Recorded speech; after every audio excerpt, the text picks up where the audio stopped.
इराणची तिहेरी रणनीती अमेरिकेला घाम. काय आहे इराणची मोझॅक स्ट्रॅटेजी? इराणच्या मदतीला मित्र देशांचे 5 लाख सैनिक.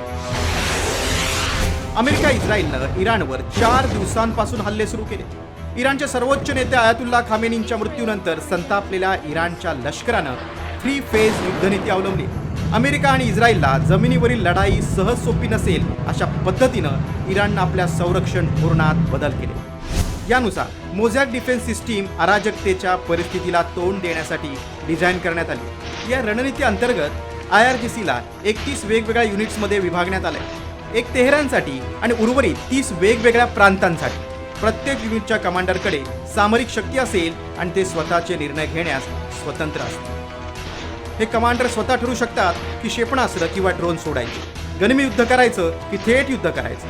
त्यांना कोणाचीही परवानगी घेण्याची आवश्यकता नाही. इराणसाठी त्यांच्या मित्र देशातील 5 लाख प्रॉक्सी सैनिक म्हणजेच लढवय्ये तरुण तयार आहेत, ज्यात 2 लाखाहून अधिक PMF म्हणजे पॉप्युलर मोबिलायझेशन फोर्समधील सैनिकांचा समावेश आहे. लेबनॉनमध्ये सक्रिय असलेल्या हिजबुल्ला गटाचे 30,000 सैनिक इस्रायल आणि अमेरिकेच्या लष्करी तळांवर हल्ला करू शकतात.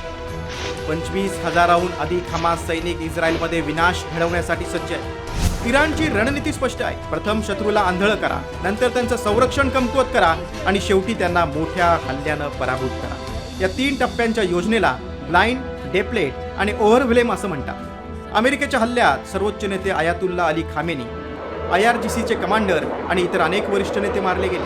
म्हणूनच इराणमधील प्रांतीय लष्करी अधिकाऱ्यांना स्वतःहून युद्ध करण्याचा अधिकार देण्यात आला.